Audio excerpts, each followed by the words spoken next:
Hello बच्चों, pre medico YouTube channel पे आपका स्वागत है। मैं डॉक्टर अनुज विश्वकर्मा। बेटा इस चैनल पे आपको अभी तक केमिस्ट्री, फिजिक्स और बायोलॉजी के पिछले साल के एमसीक्यूज कराए जा रहे थे। इस कड़ी में हमने इस चैनल पे आपको एनटीए जो टेस्ट हो रहे हैं उसको तीनों सब्जेक्ट फिजिक्स, केमिस्ट्री, बायोलॉजी तीनों क्वेश्चन डिस्कस कराएंगे आपसे, ठीक है। तो इससे क्या होगा कि आपकी तैयारी का जो लेवल है वो पता चलेगा और आप बहुत बेहतर करोगे। और जो इस समय भ्रम चल रहा है कि नहीं एनटीए का जो टेस्ट है वो जो आपका नीट एग्जाम है वो पोस्टपोन्ड हो जाएगा, तो बेटा इस भ्रम में आप न रहें। मैक्सिमम पॉसिबिलिटी है कि एग्जाम होगा ही होगा। तो इन सब अफवाहों पे ध्यान न दें, आप हमारे चैनल के थ्रू जुड़ जाएं और जितना पढ़ाया जा रहा है इसको अगर आपने सीरियसली लिया तो आप नो डाउट बहुत अच्छा करने वाले हो, ठीक है। और आप एक अच्छे मेडिकल कॉलेज में अपना एडमिशन बिल्कुल ले लोगे, ठीक है। तो बेटा आप हमारे वीडियो लेक्चर को देखिए, उससे रिलेटेड जो भी क्वेरीज हैं, आपको जो समझ में नहीं आ रहा है वो हमें कमेंट बॉक्स में बताएं और अपने दोस्तों से जरूर शेयर करें। तो शुरू करते हैं बेटा। केमिस्ट्री वाला पोर्शन मैं आपको कराने जा रहा हूँ और जैसा स्क्रीन पे दिख रहा है आपको एनटीए टेस्ट 82 का केमिस्ट्री का क्वेश्चन मैं सॉल्व कराऊंगा। फिजिक्स आपको कराया जा चुका है बेटा और आगे बायोलॉजी भी आपको कराई जाएगी, ओके। तो now question is in Langmuir model of absorption of gas on solid surface. First option है the rate of dissociation of absorbed molecule from the surface does not depend on the surface of covered. बेटा ये dissociation की बात कर रहे हैं तो ये गलत है। यहाँ पे क्या है, एब्जॉर्प्शन की बात होती है ना कि डिसोसिएशन की, okay. Second option the absorption at a single site on the surface में involve multiple molecule at the same time. बेटा ये रॉन्ग है। क्यों? क्योंकि उन्होंने कहा है मल्टीपल मॉलिक्यूल। नहीं बेटा, एक टाइम पे एक ही मॉलिक्यूल एब्जॉर्ब होगा, मल्टीपल मॉलिक्यूल नहीं होगा। तो ये ऑप्शन भी गलत है। ऑप्शन सी चेक करते हैं बेटा। The mass of gas striking a given area of surface is proportional to the pressure of the gas. बिल्कुल यही तो लैंगमूर आइसोमर्स थ्योरम है कि जो भी मास है मतलब मोल ऑफ द गैस जो एब्जॉर्ब होगा वो डायरेक्टली प्रोपोर्शनल होता है पार्शियल प्रेशर ऑफ गैस। तो बेटा हमारा आंसर कौन सा होगा? C is the right answer. यही एक करेक्ट आंसर है। डी ऑप्शन में देखो इन्होंने क्या बोला है, इन्होंने बोला है कि प्रेशर इंडिपेंडेंट है, जबकि ये गलत है, ये प्रेजेंट होता है, okay. Next question the de Broglie equation was suggested by. Question ये, ओके। तो देखो बेटा डी ब्रॉगली ने ये कहा था कि इलेक्ट्रॉन उस ऑर्बिट में इवॉल्व करता है, रिवॉल्व करता है जिसका क्या हो, एंगुलर मोमेंटम हो, वो क्या हो, क्वांटाइज्ड हो, ओके। अब एंगुलर मोमेंटम क्वांटाइज के लिए उन्होंने फार्मूला दिया था mvr equal to nh upon 2 pi, okay. ये सभी को पता होगा। अब बेटा आप एक फार्मूला और भी जानते हो डी ब्रॉगली वेवलेंथ के लिए कि ये होता है h upon p। p momentum होता है, जब इसको आप वो करोगे तो h अपॉन mv मिल जाएगा, ओके। नाउ mvr मैं इधर 2 पाई को इधर कर रहा हूं बेटा, 2 पाई r nh और ये जो mb है इसको मैंने क्या कर दिया, यहाँ कर दिया, ठीक है। अब देखो h अपॉन mb क्या हो जाएगा बेटा, लैम्डा। तो 2 pi r equal to n lambda. This is the right answer. तो a is the right answer. Next question which of the following gives rise to the formation of bond। 4 दिए गए हैं, bond formation बताना है आपको। तो पहले बेटा आप जान लो कि बॉन्ड फॉर्मेशन के लिए पहली बात तो ये है कि आपको ओरिएंटेशन सही होना चाहिए। दूसरा इन द फेज होना चाहिए, आउट ऑफ फेज नहीं होना चाहिए, ठीक है। इन द फेज का मतलब कि जो पॉजिटिव चार्ज है वो पॉजिटिव से कोलैप्स करना चाहिए, ना कि पॉजिटिव नेगेटिव से। अगर पॉजिटिव नेगेटिव से ओवरलैप करेगा तो ये बेटा आउट ऑफ फेज हो जाएगा, और जब आउट ऑफ फेज हो जाएगा तो बॉन्ड फॉर्मेशन नहीं होगा। तो पहले आपको ध्यान रखना है कि ओरिएंटेशन सही होना चाहिए। अगर S ब्लॉक है तो एक्सियल होना चाहिए, अगर D और P ब्लॉक है तो इनमें क्या होना चाहिए, अगर साइड बाइड ओवरलैपिंग होगी तो पाई बॉन्ड बनेगा, अगर एक्सियल ओवरलैपिंग होगी तो सिग्मा बॉन्ड बनेगा। तो यहाँ ऐसा कोई स्पेसिफिकेशन नहीं है कि सिग्मा बनाना है कि पाई बनाना है, आपको बस बॉन्ड बनाना है। क्लियर? तो ऑप्शन चेक करते हैं। ऑप्शन ए देखो आप, ऑप्शन ए में ये क्या है, ये दोनों साइड वाइज ओवरलैपिंग कर रहे हैं। ये कौन सा ऑर्बिटल है? ये एस ऑर्बिटल है बेटा। S orbital always axial bond formation कराता है, तो ये तो गलत हो गया। सेकंड ये देखो, क्या एक्सियल बॉन्ड फॉर्मेशन हो रही है? बिल्कुल, एक्सिस के अलोंग दोनों क्या कर रहे हैं? ओवरलैप कर रहे हैं, तो बेटा ये सही है, ये बॉन्ड फॉर्मेशन में हेल्प करेगा, तो B is the right answer. Option C देखो, प्लस है माइनस ये साइड वाइज ओवरलैपिंग कर रहे हैं, तो ये तो सही है, पाई बॉन्ड बनाएंगे। बट देखो क्या है बेटा, माइनस है और ये प्लस है, यहाँ पे क्या हो जाएगा? आउट ऑफ फेज हो जाएगा, और जब आउट ऑफ फेज हो जाएगा तो बॉन्ड फॉर्मेशन नहीं होगा। सेम यहाँ भी आउट ऑफ फेज बेटा, तो नो बॉन्ड फॉर्मेशन। तो answer is B is the right answer. Next question, a metal oxide has a formula X2O3. It can be reduced by hydrogen to give free metal and water. 0.1596 gram of metal oxide requires 6 milligram of hydrogen for complete reduction. The atomic mass of metal in mu is. Clear? तो here is the oxide X2O3. इसको reduce कर रहे हैं hydrogen से, तो बेटा आपको क्या मिल रहा है? मेटल मिल रही है और वाटर मॉलिक्यूल मिल रहा है। क्लियर? इसको हम बैलेंस करेंगे बेटा, ये 3 हो जाएगा एंड 3s2, रिएक्शन बैलेंस हो गई। नाउ इस रिएक्शन से देखो, अगर आप कि 1 मोल अगर ये कंपाउंड है, तो इसको रिड्यूस करने के लिए 3 मोल हाइड्रोजन की जरूरत पड़ेगी। ठीक है? अब देखो, तो ये कह रहा है कि 6 मिलीग्राम हाइड्रोजन को यूज कर रहे हैं, तो हमें 1.1596 gram of metal oxide reduce हो रहा है। ठीक है?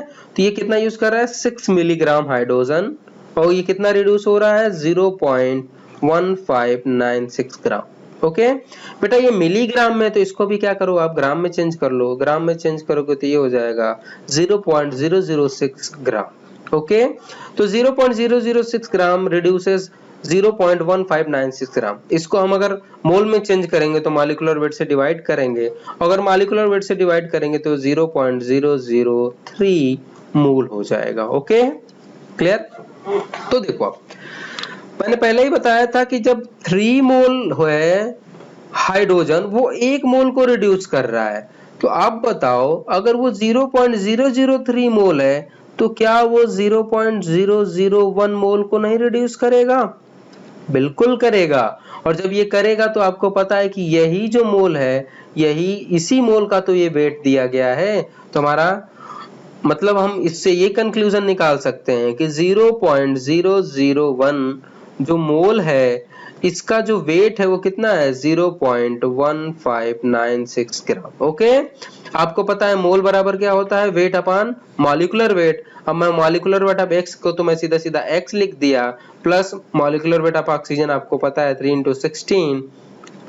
बेटा यहाँ पे आप सॉल्व करोगे, ये पॉइंट यहाँ से कट आउट हो जाएगा और ये पॉइंट यहाँ पे हो जाएगा, तो ये हो जाएगा x प्लस 3 × 16 इक्वल टू हो जाएगा 159.6 gram. Okay, now x equal to 159.6, sorry बेटा यहाँ 2x होगा। एक्चुअली 2x क्यों होगा? क्योंकि x की वैल्यू 2 है। ओके, तो 2x, तो यहाँ 2x होगा। Okay, 159.6 minus 48।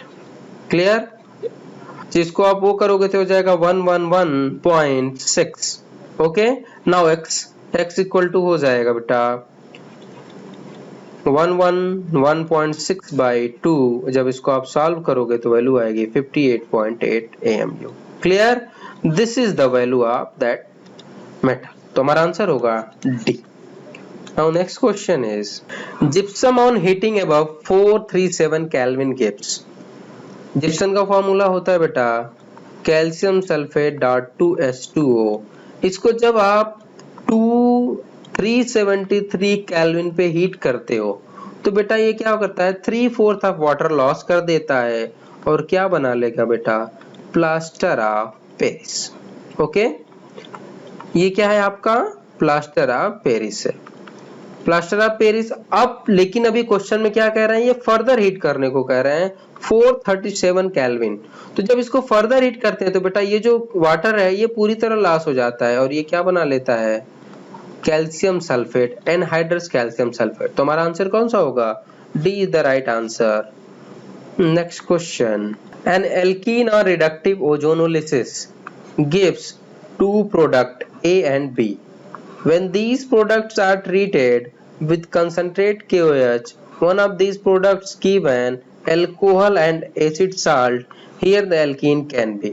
क्वेश्चन आप ये है कि कोई एल्कीन मान लो है, here is the alkene, इस पे जब आप करा रहे हो reductive ozonolysis, this is the reductive ozonolysis,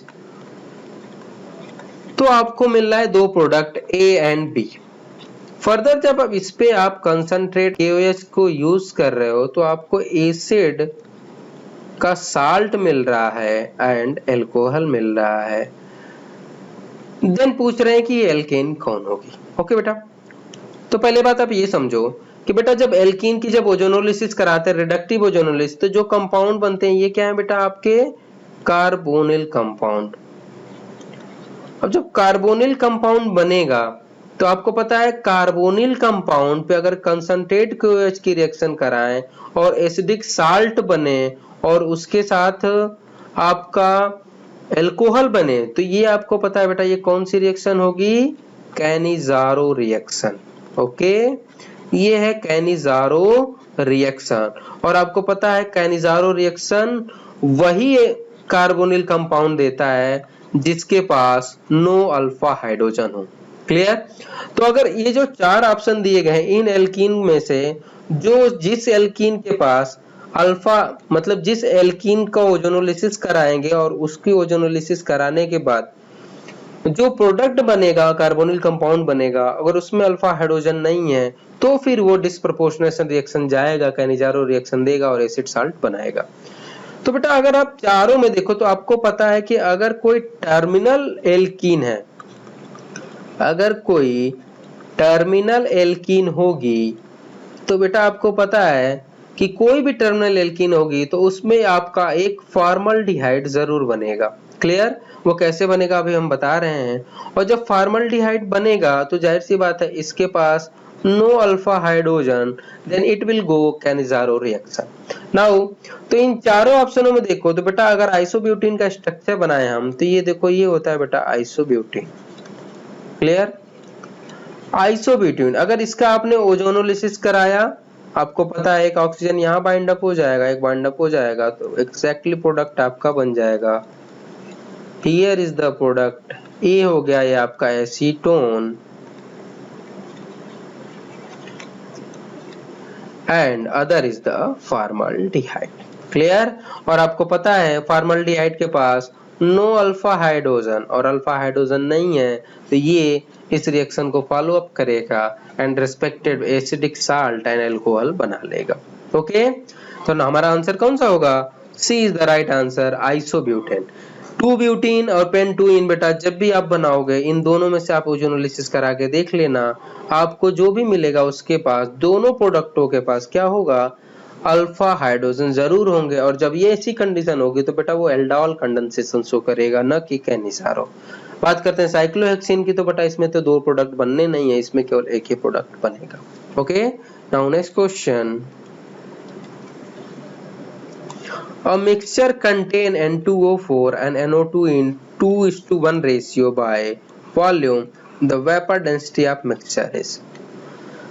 vapour density होती है बेटा vapour density equal to mean molecular weight by 2।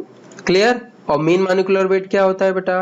Mean molecular weight होता है mole fraction of first into molecular weight of first plus mole fraction of second into molecular weight of second and so on. Clear? But here अगर आप N2O4 को first मानते हो तो इसका mole fraction क्या होगा बेटा? 2:1 का रेशियो है तो ये होगा 2/3 मॉलिक्यूलर वेट ऑफ N2O4 आपको पता है 92 होता है plus mole fraction of NO2 को क्या करोगे आप? ये हो जाएगा 1/3 इंटू मॉलिक्यूलर वेट कितना होगा? 48। जब इसको आप सॉल्व करोगे, क्लियर, और सॉल्व करने के बाद जब बेटा 2 से आप डिवाइड करोगे, क्योंकि ये तो हो गया मीन मॉलिक्यूलर वेट, लेकिन आपको क्या चाहिए? Vapour density. तो आपको क्या करना पड़ेगा? इसको 2 से डिवाइड करना पड़ेगा। और जब बेटा आप 2 से इसको डिवाइड करोगे तो आपका आंसर आएगा 38.3। क्लियर? तो हमारा आंसर कौन सा होगा? D 38.3 is the right answer. Okay, now next question is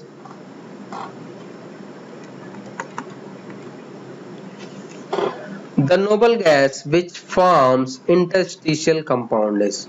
clear? देखो बेटा, इंटरस्टिशियल कंपाउंड के बारे में आपको बता दूं मैं कि जो इंटरस्टिशियल कंपाउंड होते हैं, कोई भी मेटेलिक कंपाउंड हो जो उसके इंटरस्टिशियल स्पेस में अगर कोई एटम या मॉलिक्यूल जाके क्या करता है, उस स्पेस को ऑक्यूपाई करके कंपाउंड बनाता है, तो उस कंपाउंड को हम इंटरस्टिशियल कंपाउंड कहते हैं. क्लियर? और आपको पता है उसको लैटिस के स्पेस में जाके रहना है. इसका मतलब ये है कि उसकी साइज क्या होनी चाहिए? स्मॉल होगी, तभी तो वो क्या करेगा, इस स्पेस में जाके फिट हो पाएगा.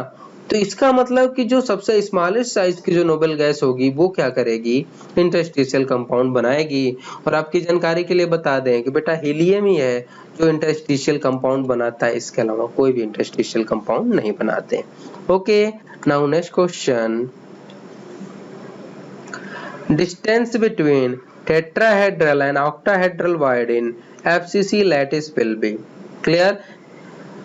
तो बेटा एफसीसी लैटिस में पूछ रहे हैं कि octahedral wide and tetrahedral void के बीच में डिस्टेंस कितना होगा. क्लियर?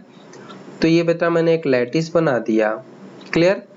और इस पे मैंने एक बना दिया एक बॉडी डायगोनल. ओके, तो here is the body diagonal. Clear? आपको पता है कि जो बॉडी डायगोनल होता है उस पे क्या होता है, उसके सेंटर पे होता है बेटा ऑक्टाहेड्रल वाइड. ओके, और दो इस पे होते हैं टेट्राहेड्रल वाइड. तो एक टेट्राहेड्रल वाइड यहाँ होगा बेटा और एक टेट्राहेड्रल वाइड यहाँ पे होगा. क्लियर? और ये तीनों इक्वल डिस्टेंस पे होते हैं. क्लियर? जब आपको पता है कि जो बॉडी डायगोनल होता है इसकी लेंथ जो होती है वो a√3 होती है. क्लियर? और मैं कहूं कि अगर इस कॉर्नर से और इस कॉर्नर के बीच इसकी पूरी लेंथ को हम अगर a√3 बोल रहे हैं, तो आपको पता है इसमें जो ये जो डिस्टेंस है, ये जो डिस्टेंस आपको दिख रही है एक टेट्राहेड्रल वाइड और कॉर्नर के बीच में, अगर इसको हम x माने तो ये x है, तो ये भी x होगा, ये भी x होगा और ये भी x होगा. ओके, तो हम ये कह सकते हैं कि 4x = a√3. Okay, 4x = a√3, तो x = क्या हो जाएगा? a√3/4. ओके, और आपसे क्वेश्चन में क्या पूछ रहा है कि ऑक्टाहेड्रल वाइड और टेट्राहेड्रल वाइड के बीच डिस्टेंस क्या है. बेटा ऑक्टाहेड्रल और टेट्राहेड्रल वाइड के बीच में देखो डिस्टेंस x है और x की वैल्यू आपने क्या निकाली है? a√3/4. तो हमारा आंसर कौन सा होगा? a√3a/4. अगर क्वेश्चन में आपको दोनों टेट्राहेड्रल वाइड के बीच में पूछा होगा तो वो क्या हो जाएगा? इन दोनों को ऐड कर दोगे आप तो हो जाएगा √3a/2. Okay, now next question.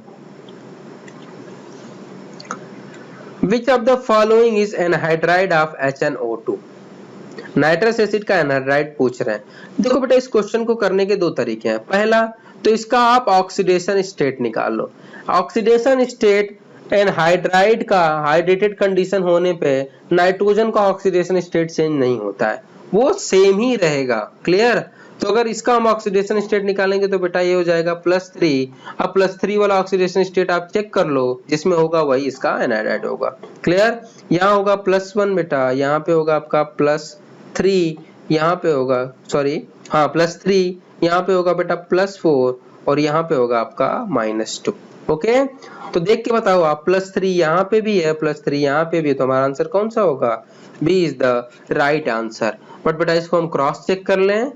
N2O3 के जब आप क्या कराओगे, हाइड्रोलिसिस कराओगे, तो आपका बनेगा nitrous acid. Clear? Reaction balanced है, तो हमारा आंसर कौन सा होगा? B, N2O3 is the right answer. Now next question. How many secondary and tertiary carbon atoms are present in this compound respectively?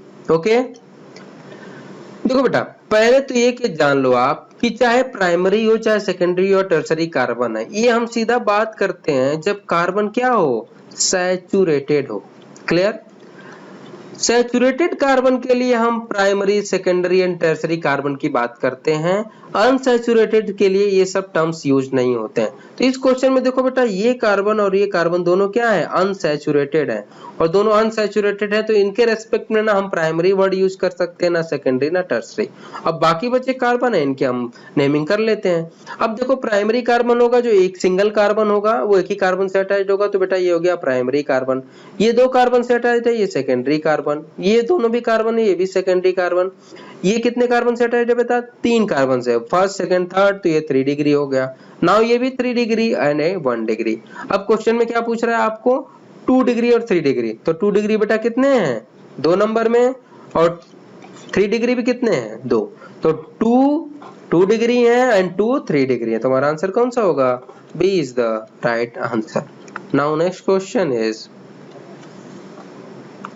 Pick out the incorrect statement for SO2।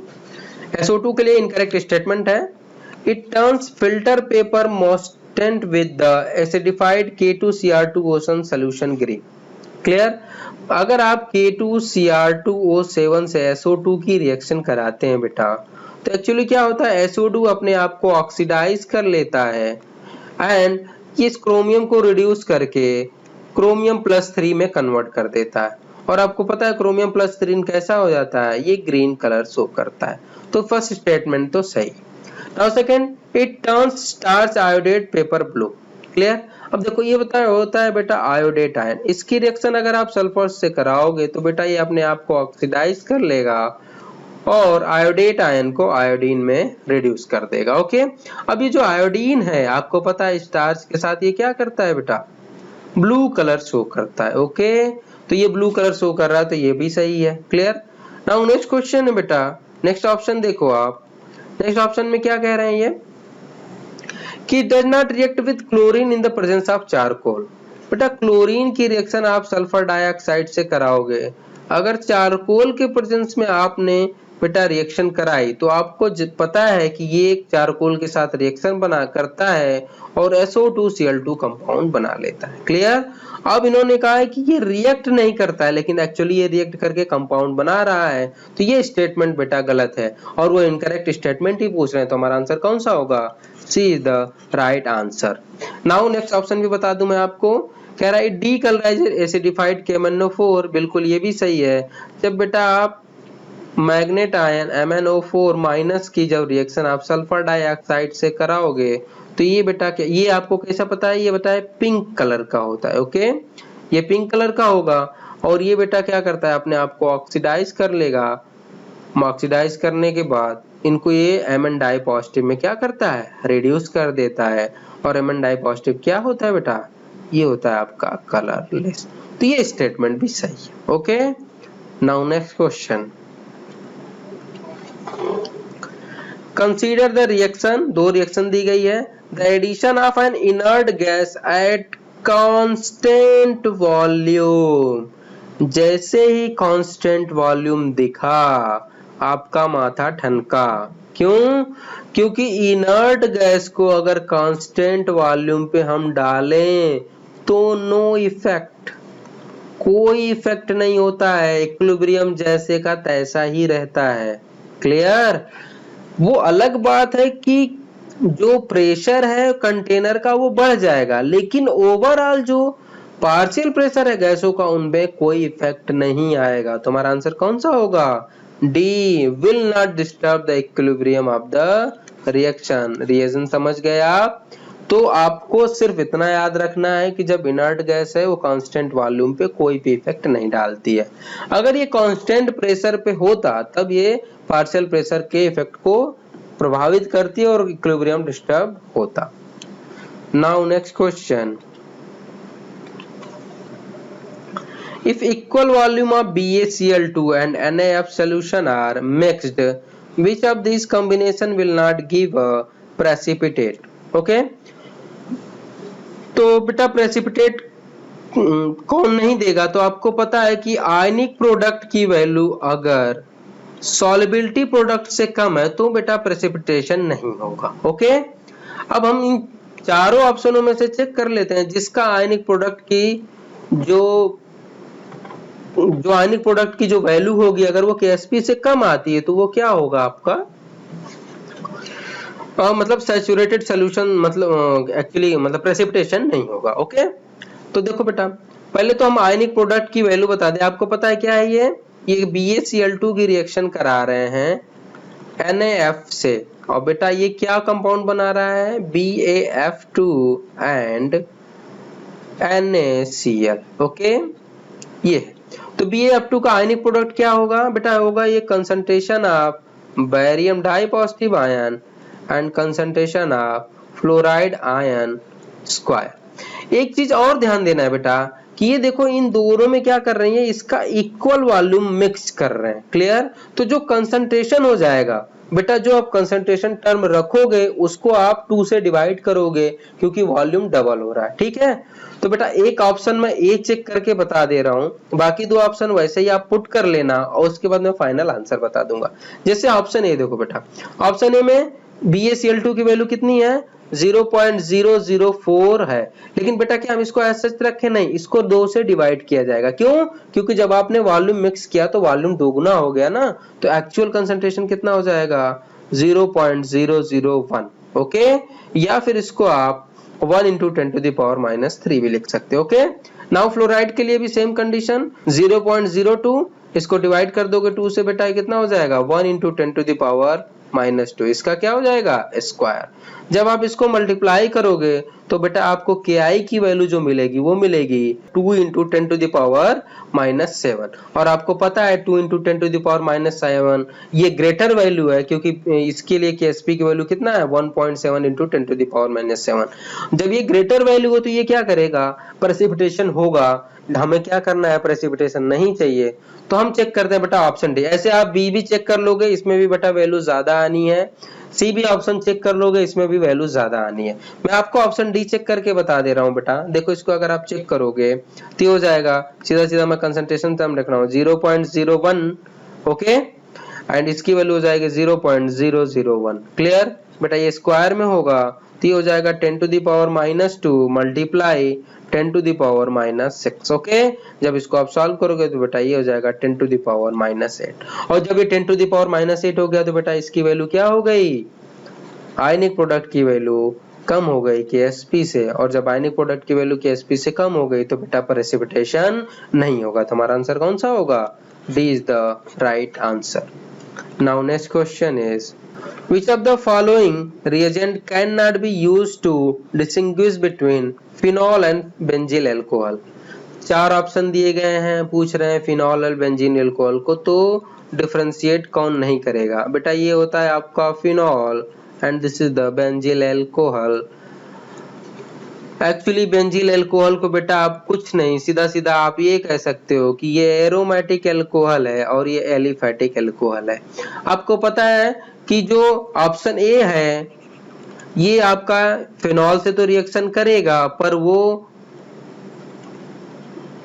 बेंजील alcohol से नहीं करेगा। Okay, same option C NaOH की बात करो तो NaOH भी बेटा phenol से रिएक्शन करता है, इससे नहीं करता है। बात करते हैं सोडियम बाइकार्बोनेट की, ये बेटा दोनों से रिएक्शन नहीं करेगा, और आयरन क्लोराइड इसकी रिएक्शन होगी बेटा फिनॉल से, वायलेट कलर शो करता है फिनॉल का एब्जॉर्ब, तो इससे रिएक्शन करेगा और इससे नहीं करेगा।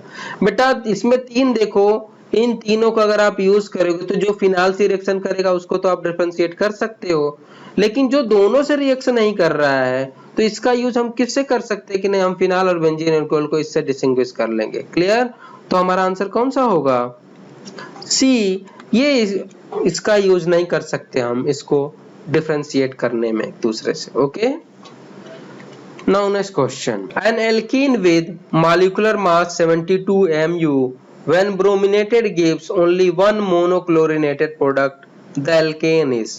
एक्चुअली बेटा आप एल्केन को यहाँ पे मत ढूंढो, ठीक है, मॉलिक्यूलर वेट से अगर आप इसको ढूंढोगे तो वो अल्टीमेटली पेंटेन आना ही आना है। तो यहाँ पे आप फोकस न करो, आप क्या करो जल्दी से फटाफट इन सभी का स्ट्रक्चर बना लो। तो पेंटेन का बेटा स्ट्रक्चर ये होगा। क्लियर बेटा, मैं चेन बना रहा हूँ, यहाँ पे क्या होगा मिथाइल ब्यूटेन का बेटा ये होगा। ओके, ये हो गया क्या 2 मिथाइल ब्यूटेन का, और बेटा ये जो स्ट्रक्चर है ये देखो आप, ये क्या होगा बेटा आपका 2,2 डाइमिथाइल प्रोपेन का। क्लियर। अब देखो इसमें मोनोब्रोमिनेशन कराना है। ओके, अब देखो बेटा जिसके पास जितनी साइट होगी, देखो यहाँ पे भी मोनोब्रोमिनेशन हो सकता है, यहाँ पे भी हो सकता है, और यहाँ पे इसके पास 3 साइटें हैं जहाँ पे मोनोब्रोमिनेशन होगा। क्लियर। यहाँ पे चेक करो बेटा, यहाँ पे भी एक साइट है, दूसरी साइट ये है, तीसरी साइट ये है, और चौथी साइट ये है। इस पे 4 है। इस पे देखो बेटा, इस पे यहाँ तो होना नहीं है, और जहां भी आप मोनोब्रोमिनेशन करोगे तो एक ही टाइप के क्या बनने हैं, आपका मोनोब्रोमिनेटेड प्रोडक्ट बनेगा। ओके, तो हमारा आंसर कौन सा होगा, C is the right answer. केवल इसी से क्या होगा, मोनोब्रोमिनेटेड प्रोडक्ट बनेगा। Okay, now question is standard enthalpies of formation of ozone, carbon dioxide, ammonia and HIR as follows. Okay, the order of their increasing stability will be clear। आपको पता है कि जो स्टेबिलिटी होती है is directly proportional to negative value of standard enthalpy of formation। Okay, now तो बेटा देख लो, जिसकी जितनी ज्यादा निगेटिव वैल्यू होगी वो उतना मोर स्टेबल होगा, और जिसकी क्या है कम निगेटिव होगी यानी मोर पॉजिटिव होगी वो लेस स्टेबल होगा। क्योंकि इंक्रीजिंग ऑर्डर के टर्म्स में आपको बताना है तो सबसे ज्यादा लेस स्टेबल कौन होगा बेटा, जिसकी मोर पॉजिटिव वैल्यू होगी, और वो है बेटा ओजोन, क्योंकि इसके देखो मोर पॉजिटिव होनी है। उसके बाद बेटा, उसके बाद देखो किसका होगा, कार्बन डाइऑक्साइड। क्यों, क्योंकि कार्बन डाइऑक्साइड का कितना है, सॉरी बेटा कार्बन डाइऑक्साइड नहीं होगी। उसके बाद होगा बेटा आपका HI, क्योंकि HI का आपका 25.9, तो ये होगा HI। ओके, नाउ उसके बाद क्या होगा, जो लेस नेगेटिव है, here is the ammonia, and जो सबसे मोर स्टेबल होगा बेटा कार्बन डाइऑक्साइड। तो here is the order of stability. Option check करो तो बेटा आपको ऑप्शन मिलेगा O3 HINS3 CO2 is the C is the right answer। Okay, now next question। An electrolytic cell contains a solution of Ag2SO4 and has a platinum electrodes. A current is passed until 1.6 gram of O2 has been liberated at anode. The amount of silver deposited at cathode will be clear। Silver sulphate का क्या करा रहे हैं, इलेक्ट्रोलिटिस करा रहे हैं, और कह रहे हैं कि अगर एनोड पे हम मान लो कोई अमाउंट ऑफ करंट हमने पास किया तो उससे 1.6 ग्राम हमें एनोड पे क्या मिला, ऑक्सीजन मिला। वो कितना है, 1.6 ग्राम ऑफ ऑक्सीजन हमें मिली। क्लियर। तो क्वेश्चन में ये पूछ रहा है कि सेम करंट पास करने पे जो कैथोड पे जो सिल्वर डिपॉजिट होगा उसका अमाउंट क्या होगा, हियर इज द क्वेश्चन। तो बेटा आपको पता है कि फैराडे ने बोला था कि जितना ग्राम इक्विवेलेंट आपका एनोड पे होगा, सेम ग्राम इक्विवेलेंट आपका कैथोड पे भी उतना ही मिलेगा। क्लियर। तो नाउ बेटा हम एनोड पे ग्राम इक्विवेलेंट निकाल लें। आपको ग्राम इक्विवेलेंट पता है बेटा, वेट अपॉन इक्विवेलेंट वेट होता है। वेट कितना दिया ऑक्सीजन का, 1.6, इक्विवेलेंट वेट 8 होता है। सेम बेटा वेट पूछ रहे हैं आपको, इसका इक्विवेलेंट 108 होगा। यहाँ पे अगर वेट सॉल्व करोगे बेटा तो कितना हो जाएगा, और ये 0.2 हो जाएगा बेटा, और ये हो जाएगा 108, देन मल्टीप्लाई हो जाएगा तो ये हो जाएगा 21.6 ग्राम। 21.6 ग्राम आपका सिल्वर डिपॉजिट होगा कैथोड पे। Okay, now next question is in which solvent NaCl has the maximum solubility. Clear. 4 solvent दिए गए बेटा और पूछ रहे हैं मैक्सिमम सॉल्युबिलिटी किसकी होगी। आपको पता है बेटा ये कौन सा कंपाउंड है, आयनिक कंपाउंड। और आयनिक कंपाउंड होते हैं ये पोलर सॉल्वेंट में मोर डिसॉल्वेबल होते हैं, और पोलर सॉल्वेंट में भी कौन सा, प्रोटिक, पोलर प्रोटिक में भी ज्यादा सॉल्युबल होते हैं। क्लियर। तो देखो बेटा ये जो 2 सॉल्वेंट है ये देख रहे हैं आपको, ये दोनों क्या है, पोलर है, सभी पोलर है। क्लियर। लेकिन ये पोलर ए प्रोटिक है और ये भी पोलर ए प्रोटिक है, तो बेटा इसमें तो इनकी सॉल्युबिलिटी कम होनी है।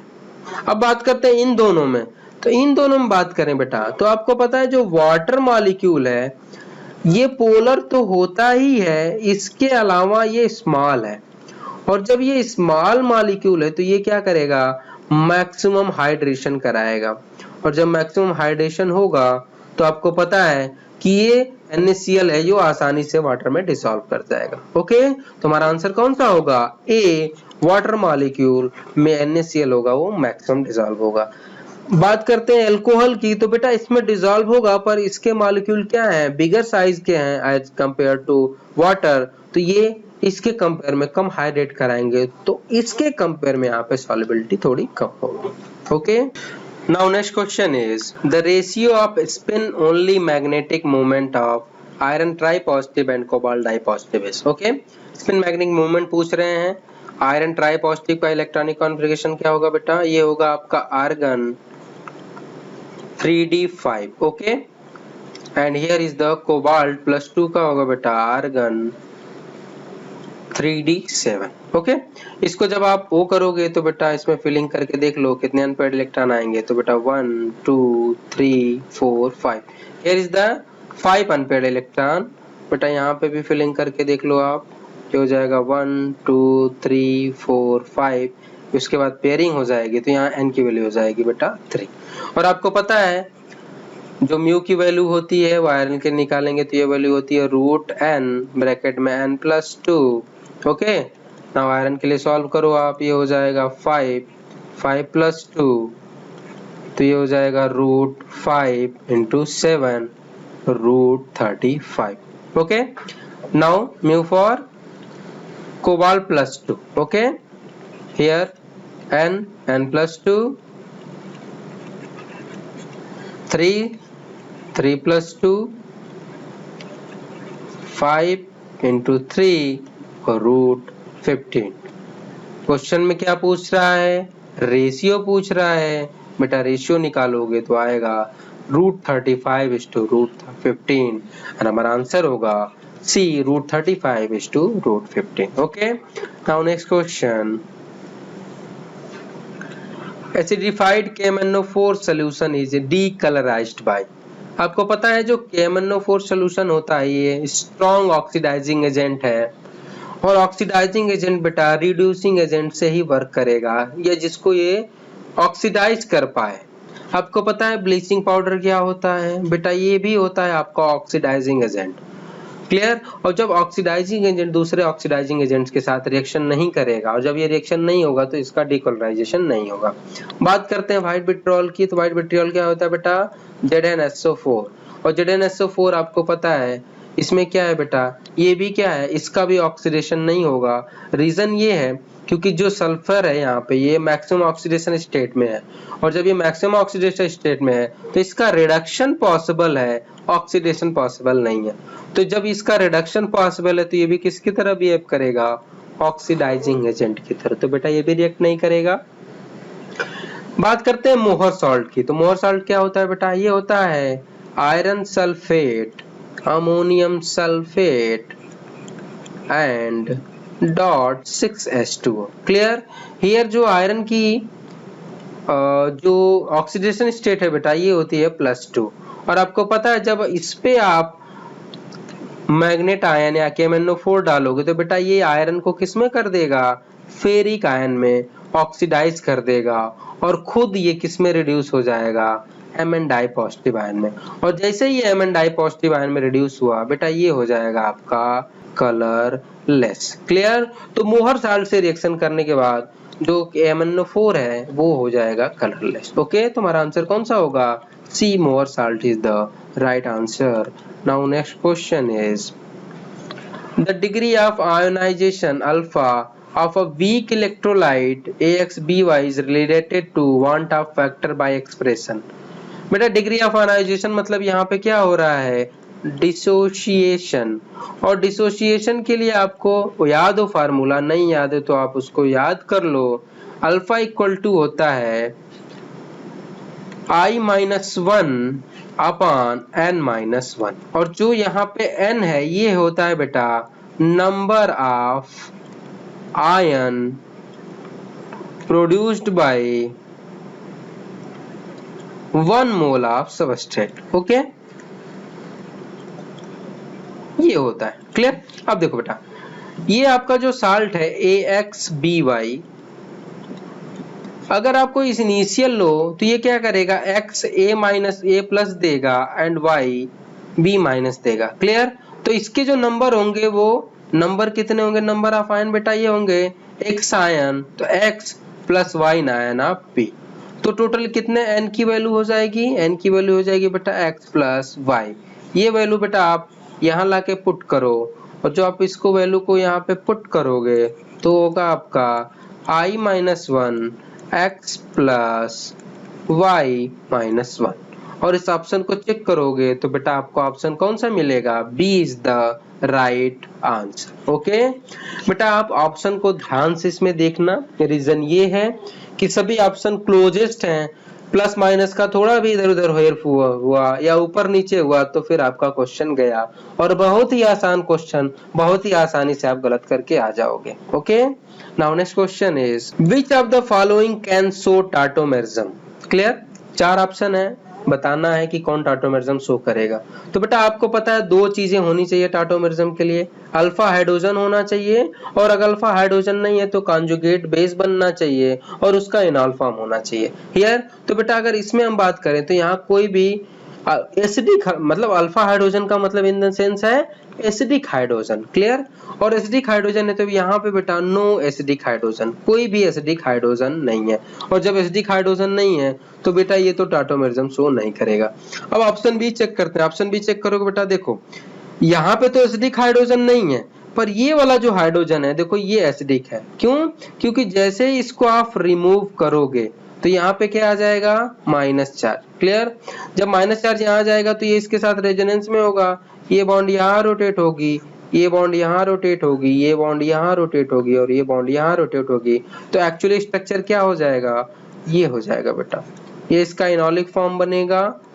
जो बेंजीन रिंग है वो अपनी स्टेबिलिटी को गेन कर लेगी, और here is the N double bond हो। अब ये जो इस पे फर्दर क्या करेगा, आपका प्रोटॉन ऐड हो जाएगा और इसका जो इनॉल फॉर्म है ये बन जाएगा।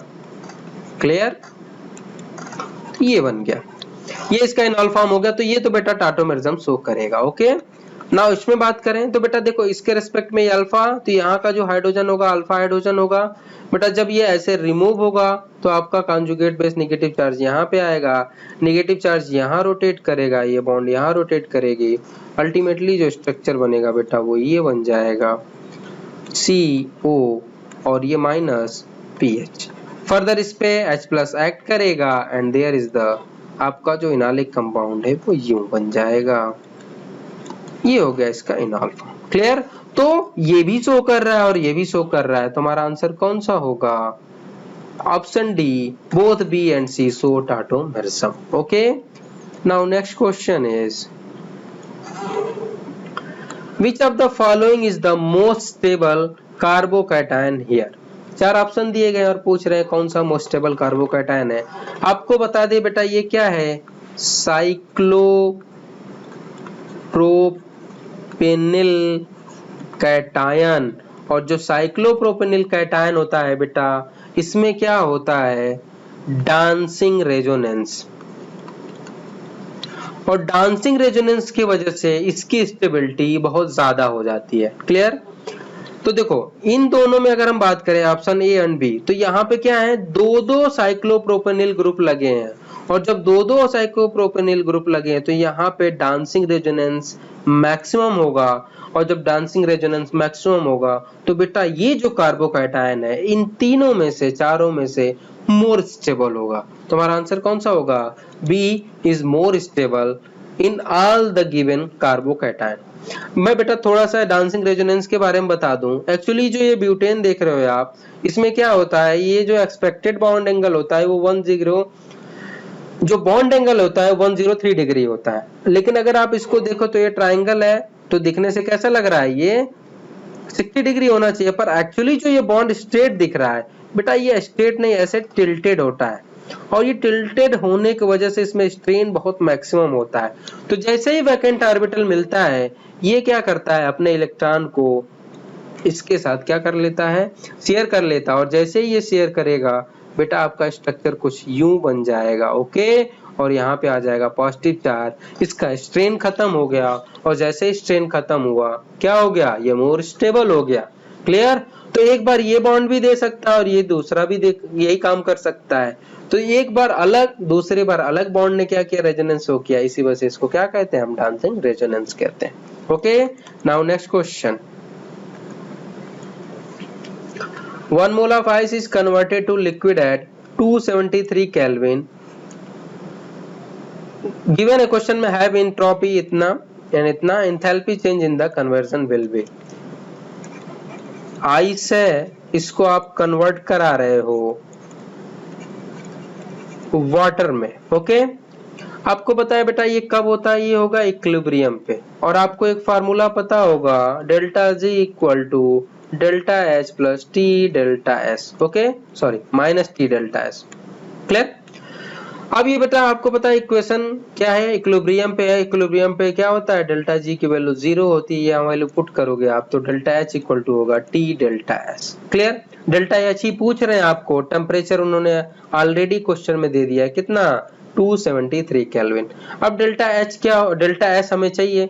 आपको पता है बेटा जो डेल्टा एस होता है वो होता है entropy of final product minus entropy of reactant. Okay, तो यहाँ प्रोडक्ट क्या है आपका, वाटर, और वाटर का जो लिक्विड फॉर्म है वो कितना है, 60.03।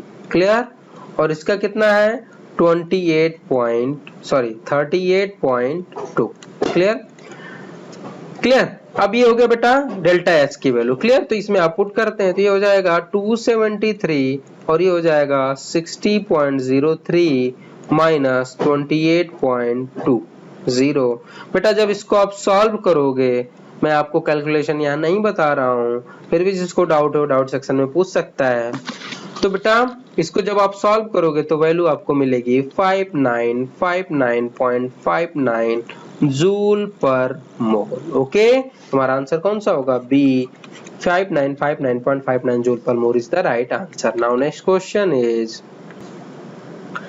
The total number of nitrogen atom present in veronal is. बेटा एक फैक्ट बेस्ड क्वेश्चन है, इसमें आपको अगर वीरोनल का स्ट्रक्चर आता है तो फिर आपको ठीक है, नहीं आता है तो फिर आप ये क्वेश्चन नहीं कर पाओगे। क्लियर?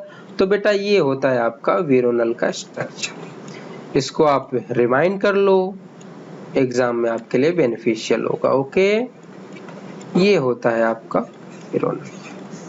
क्लियर? ये होता है आपका वीरोनल। क्लियर? और जैसे ही मैंने स्ट्रक्चर बनाया आपको दिख गया होगा कि कितने नाइट्रोजन है, 2 नाइट्रोजन है, तो आंसर कौन सा होगा, C is the right answer. Now next question is which of the following graph correctly represent the variation of molar conductance with dilution for a strong electrolyte। Molar conductance के लिए पूछ रहे हैं कि स्ट्रॉन्ग इलेक्ट्रोलाइट के साथ कौन सा ग्राफ वेरिएशन दिखाएगा। तो बेटा आपको पता है कि जो आपने ग्राफ देखा होगा एक्चुअली वो होगा molar conductance and root of C. Weak electrolyte के लिए आपको ये ग्राफ मिलेगा और बेटा स्ट्रॉन्ग इलेक्ट्रोलाइट के लिए ये ग्राफ मिलेगा, यही आपने देखा है। पर बेटा आप देखो यहाँ एक्स एक्सिस पे रूट ऑफ कंसंट्रेशन नहीं है, यहाँ पे क्या है, डाइल्यूशन है। और बेटा जब ये डाइल्यूशन है तो आपको पता है जब स्ट्रॉन्ग इलेक्ट्रोलाइट के लिए जो डाइल्यूशन करने पे जो आपका जो मोलर कंडक्टेंस है वो बेटा एक्सपोनेंशियली बढ़ता है। ओके, एक्सपोनेंशियली बढ़ता है। ओके, और जब ये एक्सपोनेंशियली इंक्रीज होगा तो बेटा ग्राफ कौन सा सही होगा, तो एक्सपोनेंशियली इंक्रीज यही हो रहा है और एक कंडीशन पे आके क्या हो जाता है, वो कांस्टेंट हो जाता है। तो हमारा आंसर कौन सा होगा, B is the right answer. यहाँ बेटा ध्यान देने वाली बात ये है कि हमको ये एक्सिस ध्यान देना है। बहुत बच्चों को जैसे ही दिखा अच्छा कौन सा ये रहा, तो उन्होंने सी ऑप्शन टिक कर दिया, ये गलत हो गया। रीजन क्यों, क्योंकि भैया आपने डायल्यूशन देखा ही नहीं, यहाँ तो रूट सी होता तब आप सही होते। तो इसका आंसर कौन सा होगा, B is the right answer. Now next question is the pH of resultant solution of 20 ml 0.1 molar CH3COH and 20 mol of 0.1 molar of CH3CON। बेटा इन दोनों को देखने के बाद आपको आइडिया लग गया होगा कि ये क्या है, बफर सोल्यूशन है, और बफर सोल्यूशन के लिए पीएच की वैल्यू आपको पता है, अगर एसिडिक बफर है तो वो होता है pH equal to pK plus log salt upon acid. Clear? अब दोनों एसिड और साल्ट का कंसंट्रेशन तो देखो बेटा ये सिमिलर है, तो ये वैल्यू क्या हो जाएगी 0, तो जो पीएच की वैल्यू हो जाएगी वो पीके के बराबर हो जाएगी। क्लियर? अब बेटा यहाँ दो पीके दे दिया है, pK1 और pK2, तो बेटा ये दोनों ही सही हैं, क्योंकि ये क्या है मोनोप्रोटिक एसिड है। एक्चुअली तो सही नहीं है, ऑप्शन इन्होंने सही नहीं दिया है, एक्चुअली होना चाहिए पीके, पर इन्होंने क्या दे दिया है pK1 और pK2, तो बेटा ये क्या है कंट्रोवर्शियल क्वेश्चन है। क्लियर?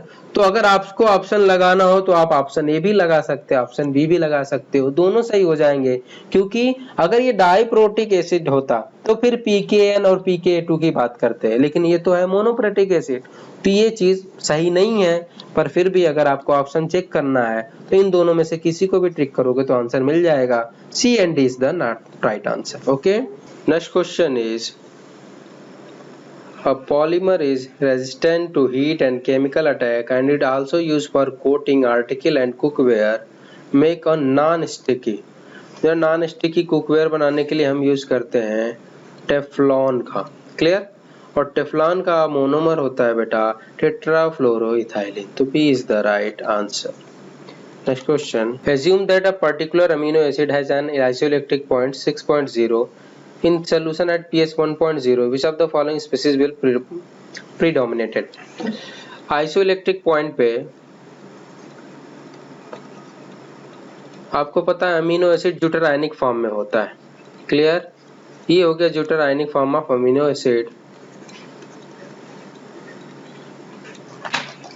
अगर बेटा इस पे अगर आप ये pH 1.0 कह रहा है, मतलब एसिडिक कंडीशन के जब आप लाओगे तो ये एसिड क्या करेगा, इस पे अटैक करेगा। एक्चुअली आपका जो आयन बन जाएगा बेटा वो इस फॉर्म में हो जाएगा NH3 प्लस R और द बचा COOH। क्लियर? एसिडिक फॉर्म में यही होगा आपका, तो आंसर कौन सा होगा? A is the right answer. Next question, in the sequence of reaction final product T is.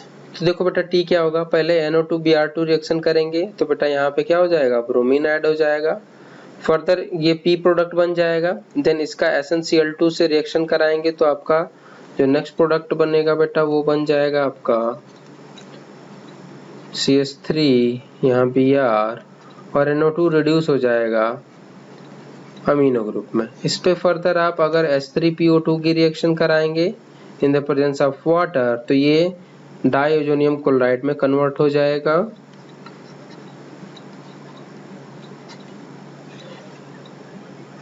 N2Cl। Further जब डाइजो पे आप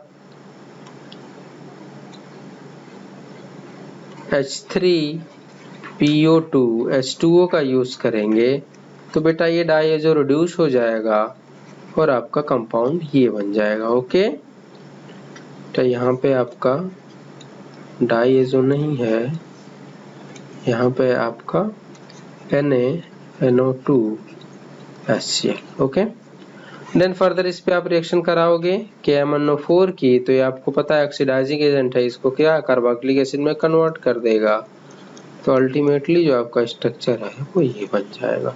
तुम्हारा आंसर कौन सा होगा? C is the right answer. Next question, for the reaction K1 K2 and K3 का relation पूछ रहे हैं, तो बेटा पहले मैं इसका वो लिख दूं, इक्वेशन लाते ही हो जाएगा half disproportionation of ammonia by dt equal to dN2 by dt equal to 1/3 dH2 by dt। Okay, अब यहाँ पे इसकी वैल्यू रख देते हो जाएगा 1/2 K1 NH3, ये हो जाएगा NH3 K2 और ये हो जाएगा 1/3 K3 NH3। ओके, ये कैंसिल आउट हो जाएगा। अब बेटा 3 से इसमें मल्टीप्लाई कर दोगे, ये 3/2 K1 ये हो जाएगा 3K2 और ये हो जाएगा K3। इसको सिंप्लीफाई करोगे तो बेटा आएगा 1.5K1 3K2 and K3 is the right answer. Next question, an organic compound X is insoluble in both NaHCO3 and NaOH. On treatment with bromine water, rapidly form compound of molecular formula C7H3B or the compound X is। Compound X ये चार option दिए गए बेटा। ऑर्थोक्रिसाल, actually क्रिसाल होता है बेटा phenol, okay. Phenol पे substitution कराते हैं मिथाइल वाले ग्रुप का, तो ये बेटा क्रिसॉल बना। अभी आर्थो हो गया, पैरा ऐसे मेटा, ऐसे ही होगा। अब देखो बेटा, ये क्वेश्चन में कह रहा है कि जो X है, X से आपका NaOH रिएक्शन नहीं करेगा, ठीक है। लेकिन ये बेटा फिनॉल आपको पता है NaOH से रिएक्शन करता है, मतलब जो क्रिसॉल है वो NaOH से रिएक्शन करेगा। तो हमारे ऑप्शन में NaOH से रिएक्शन नहीं करेगा, तो ये तीनों ऑप्शन क्या हो जाएंगे, गलत हो जाएंगे। तो अल्टीमेटली हमारा आंसर क्या होगा, एनिसॉल। तो D is the right answer, okay. Next question, identify the final product in the following sequence of reaction. बेटा ये जो रिएक्शन है ये आपकी है methylation through elimination, clear. Addition elimination, इसमें क्या होगा, ये एक्सेस में है, ये इसको रिप्लेस करता जाएगा। फर्स्ट कंडीशन ये होगी NH2। इसके बाद बेटा जब इस पे रिएक्शन करेंगे CH3 आएगी तो इस पे अटैक करेगा, आपका अल्टीमेटली ये बनता जाएगा NHCH3। फर्दर इस पे CH3I ऐड करेगा, फिर से वही कंडीशन होगी NCH3 फर्दर इस पे वो अटैक करेगा CH3I और अल्टीमेटली बन जाएगा CH3N CH3 और ये CH3। ये हो जाएगा पॉजिटिव और यहाँ I माइनस। इस पे फर्दर आप रिएक्शन कराओगे AgOH की, तो कंडीशन हो जाएगी NCH3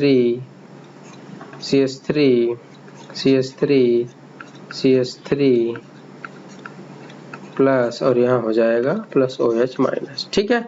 जब इसको बेटा हीट करेंगे तो क्या हो जाएगा, यहाँ पे मिल जाएगा बेटा आपका NCH3 का होल थ्राइस, ओके। तो हमारा आंसर कौन सा होगा, B is the right answer. Next question, dimethyl glycogen form a square planar complex with Ni dipositive, this complex would be. Ni dipositive का जब इलेक्ट्रॉनिक कॉन्फ़िगरेशन करेंगे तो बेटा जो आपका आउटर एटॉमिक ऑर्बिटल होगा वो यूं मिलेगा आपको, और उसके आउटर एटॉमिक ऑर्बिटल में क्या हो जाएगा, Ni का होगा तो क्या होगा 3d8 होगा, ओके बेटा। अब जब ये 3d8 होगा तो इसको जब फिलिंग करोगे आप तो होगा 1 2 3 4 5 6 7 8 एंड ये ऐसे होगा। लेकिन ये कह रहा है जब डाइमिथाइल ग्लाइकोजेन इसके साथ वो कर रहा है तो वो स्क्वायर प्लेनर बना रहा है। आपको पता है बेटा डाइमिथाइल ग्लाइकोजेन ये बाइडेंटेट लिगेंड है, ये इसके साथ रिएक्ट करेगा और 4 कोऑर्डिनेशन कंपाउंड बनाता है, 4 कोऑर्डिनेट कंपाउंड बॉन्ड द्वारा ये बॉन्डेड होता है, ठीक है। अब ये कह रहा है कि ये स्क्वायर प्लेनर है, स्क्वायर प्लेनर होगा तो बेटा हाइब्रिडाइजेशन क्या होगा DsP2। DsP2 का मतलब क्या होगा, इसका d ऑर्बिटल एम्प्टी होना चाहिए। तो यहाँ पे क्या होगा, जो फर्दर इलेक्ट्रॉन है वो क्या करेंगे, पेयरिंग में पार्टिसिपेट करेंगे और ये एक्चुअली स्ट्रक्चर ये बन जाएगा, ओके। जब वो क्या करेगा बेटा आपका लिगेंड एक्ट करेगा, ठीक है। तो यहाँ देखो कोई भी अनपेयर्ड इलेक्ट्रॉन नहीं है, इसलिए क्या होगा, इसका आंसर होगा diamagnetic, okay. Next question, R-aldehyde can be made undergo the Cannizzaro reaction by treatment with ammonium ethoxide. Under this condition, the acidic and alcohol are combined and form ester. The reaction is acid and alcohol की reaction करा रहे हैं in the presence of aluminium ethoxide, और aluminium ethoxide के presence में बेटा इसको हम कहते हैं टिस्चेनको रिएक्शन, ओके। ये टिस्चेनको रिएक्शन का एग्जांपल है। Next question, in the balanced chemical equation A, B, C and D are respectively। बेटा इसमें अगर आप इसको वैल्यू पुट आउट करोगे और आयन इलेक्ट्रॉन मेथड द्वारा सॉल्व करोगे तो वैल्यू आपके आंसर आएगी 5633 is the right answer. Actually ये होगा यहाँ पे 5i माइनस यहाँ 6h प्लस ये होगा बेटा 3h2o एंड 3i2, ये आएगा। इसको आप चेक करोगे तो ये बैलेंस्ड इक्वेशन, तो आंसर कौन सा होगा, A is the right answer.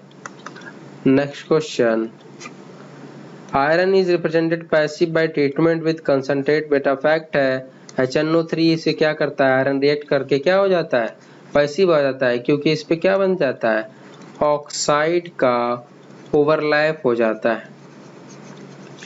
जो मेटल है उसके ऊपर ओवरलैपिंग ऑफ ऑक्साइड हो जाएगा, इसके वजह से क्या हो जाएगा, पैसिव हो जाएगा। Next question, in metal oxide O2 minus and arranged in the SCP lattice while metal ion occupy 2/3 of the octahedral voids. The simplest formula of oxide is। बेटा आपको पता है कि अगर n नंबर ऑफ लैटिस है, lattice point है, तो number of octahedral void कितने होंगे बेटा, उसकी भी वैल्यू n होगी। क्लियर। तो देखते हैं बेटा, अब करते हैं, देखो कह रहा है कि जो ऑक्सीजन आयन है वो लैटिस बना रहा है, तो हम कहें कि n ऑक्सीजन है और यहाँ पे क्या है बेटा, n का 2/3 आपका मेटल आयन है। क्लियर। इसको आप बैलेंस करोगे तो बेटा हो जाएगा M2O3 is the empirical formula. Okay, तो आंसर कौन सा होगा, B is the right answer. Next question, which of the following will give the major product when 3-phenyl propene reacts with bromine। बेटा 3-phenyl propene का structure ये है। Okay बेटा, ये बाउंड ब्रेक होगा, यहाँ पॉजिटिव चार्ज होगा, पॉजिटिव चार्ज होगा तो ये क्या करेगा, कार्बोकैटायन है, रिएजमेंट होगा, यहाँ पे क्या हो जाएगा 1,2 हाइड्राइड शिफ्ट, और ये जो पॉजिटिव चार्ज है वो यहाँ पे आ जाएगा। क्लियर। तो जब पॉजिटिव चार्ज यहाँ पे मूव कर जाएगा, ये हो जाएगा CH2, ये हो जाएगा CH3। अब इस पे क्या करेगा, आपका Br अटैक करेगा और अल्टीमेटली प्रोडक्ट आपका क्या बन जाएगा, यहाँ पे Br ज्वाइन हो जाएगा तो अल्टीमेटली प्रोडक्ट क्या हो जाएगा, D is the right answer. Okay, next question, 1 gram of hydrogen and 1/2 gram of enclosed in the two separate container, each of volume 5 liter at 27 degrees Celsius. If the pressure of hydrogen is 1 atm, the pressure of the nitrogen would be P1 V1 equal to N1 RT and P2 V2 equal to N2 RT। ठीक है। अब P1 बेटा हम मान लेते हैं कि वो क्या है, हाइड्रोजन वाला है, तो P1 की वैल्यू एक वो बोल ही रहा है, वॉल्यूम कितना है 5 लीटर। N1 की वैल्यू 1 ग्राम है तो 1/2 R है, T की वैल्यू जो भी है वो T का T ही रखो आप। P2 पूछ रहा है इसमें वॉल्यूम कितना है 5, N2 की वैल्यू कितना होगा बेटा 112/28 एंड R एंड T, इन दोनों को डिवाइड करेंगे बेटा, ये कैंसिल आउट हो जाएगा और जब इसको आप सॉल्व करोगे तो P2 की वैल्यू आएगी बेटा 8 एटमॉस्फेयर। तो इस the answer is C, 8 atmosphere is the right answer. Next question, what is the decreasing order of strength of basis. Base का बेसिक स्ट्रेंथ पता करना है तो बेटा इसका कॉन्जुगेट एसिड बना दो, तो इसका कॉन्जुगेट एसिड होगा H2O, इसका कॉन्जुगेट एसिड होगा अमोनिया, इसका कॉन्जुगेट एसिड होगा बेटा CH double bond triple bond CH, और इसका कॉन्जुगेट एसिड होगा CH4। अब इसकी एसिडिक स्ट्रेंथ की बात करें तो सबसे ज्यादा एसिडिक स्ट्रेंथ किसकी होगी, वाटर की, फिर एसिटिलीन की, एंड देन फिर किसकी होगी, अमोनिया की, और लास्ट में किसकी होगी, इसकी। और आपको पता है कि जो बेसिक स्ट्रेंथ है it is inversely proportional to acidic strength, तो जो ऑर्डर बेसिक एसिडिक स्ट्रेंथ का ये ऑर्डर है तो बेसिक स्ट्रेंथ का ऑर्डर क्या हो जाएगा, जस्ट रिवर्स हो जाएगा। तो सबसे ज्यादा बेसिक कौन होगा, CH3 minus, then NH2, then ये, तो A is the right answer. Next question, for the following isomerization reaction cyclohexane hexane में कन्वर्ट हो रहा है, K की वैल्यू दिए गए, तो पूछ रहे हैं कौन सा स्टेटमेंट ए पॉइंट के लिए सही होगा। ठीक है बेटा, ये ग्राफ खींचा गया है किसके किसके बीच में, P एंड मतलब हेक्सीन है और साइक्लोहेक्सीन के बीच में। क्लियर। आपको पता है बेटा Q क्या होता है, Q होता है partial pressure of hexene upon pressure of cyclohexane. Okay, ये होता है Q। क्लियर। अब देखो अगर ध्यान दिया जाए तो tan थीटा बराबर आपने पढ़ा होगा कि y component upon x component हम लिखते हैं, क्लियर। अब y कंपोनेंट इसमें क्या है, pressure of hexene upon x component क्या है, प्रेशर ऑफ साइक्लोहेक्सेन, ओके। तो tan थीटा, और यही तो q है, तो tan थीटा की वैल्यू कितनी है, अब यहाँ tan थीटा होगा 60 डिग्री और tan 60 डिग्री की वैल्यू होती है √3 और ये हो जाएगा बेटा q। तो √3 की वैल्यू अगर आप सॉल्व करोगे तो हो जाएगा 1.73 इक्वल टू q। तो q की वैल्यू कितनी आ गई, 1.73। और क्या k की वैल्यू भी 1.73 है, तो बिल्कुल यहाँ q इक्वल टू k और उसकी वैल्यू 1.732 है। तो हमारा आंसर होगा D, q equal to k equal to 1.73। ठीक है, तो बेटा इतना था आज का क्वेश्चन, ये अभी हमने डिस्कस कर लिया है। अब आगे वाले जो पेपर है 83 वो मैं आपको आगे कराऊंगा, और मेरे हिसाब से ये क्वेश्चन का पेपर बहुत अच्छा था। इसमें आपको अगर आप अच्छा स्कोर करना चाहते हो तो इसमें 150 प्लस आपके आसानी से हो जाएंगे। अगर 130 से कम है तो बेटा अनसेटिस्फैक्टरी है, आपको मेहनत करने की जरूरत है। ओके, तो thank you for watching this video.